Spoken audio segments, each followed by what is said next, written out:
రామచంద్రమూర్తి కూడా బాగా డస్సిపోయారు. ఒంట్లో ఎక్కడ అంగుళం మేర ఖాళీ లేదు. ఇంద్రుడిచ్చిన కవచాన్ని కూడా డొల్లగొట్టాడు రావణాసురుడు.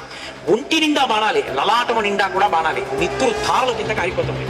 రాముడు నీరసించిన వాడై మనసులో వ్యాకులత చెందాడు. అసలు ఈ రావణుడిని ఎలా సంహరించడం, ఇతన్ని తెగటార్చడం కుదురుతుందా? రాముడంతటి వాడు ఈ దైన్యాన్ని పొందితే తతో యుద్ధ పరిశ్రాంతం సమరే చింతయా స్థితం.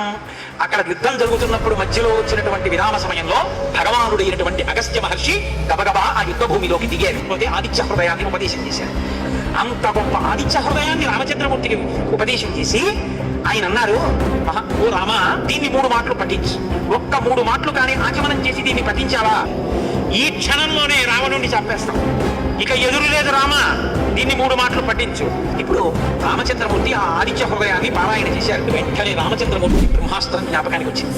మెరిసిపోతున్నటువంటి బాణాన్ని ఒక దాన్ని తన అక్షయమాన తూణీరంలోంచి తీసి దాని మీదకి ఆ బ్రహ్మాస్త్రాన్ని అభిమంత్రించి మెరిసిపోతున్నటువంటి తన యొక్క ఆ ఇంద్ర చాపంలోకి ఆ పింటినారికి తొడిగి ఆకర్లాంతము లాగి ఆ బాణాన్ని ఒక్కసారి విడిచిపెట్టారు. అప్పుడు ఆ విడిచిపెట్టబడినటువంటి బ్రహ్మాస్త్రం ఉత్తర క్షణంలో ఆ రావణాసురుడి యొక్క వక్షస్థలంలోకి దూరి అది ఆ కింద ఉన్నటువంటి భూమిలోకి ప్రవేశించి నెత్తుడితో కూడినదై భూమిలోకి వెళ్లి బాగా పుచ్చుకుని పైకి లేచి మళ్లీ వచ్చి రామచంద్రమూర్తి యొక్క అక్షయమాన తూణీరంలోకి ప్రవేశించింది. అంతే, చేత పట్టుకున్నటువంటి ధనస్సుని విడిచిపెట్టేసిన వాడై గుండెలలోంచి నెత్తురు కారిపోతుండగా ఒక్కసారి 10 తలలతో కూడినటువంటి రావణుడు రథం మించి డుళ్ళి నెత్తుడితో కింద యుద్ధ బుద్ధిలో పడిపోయాడు.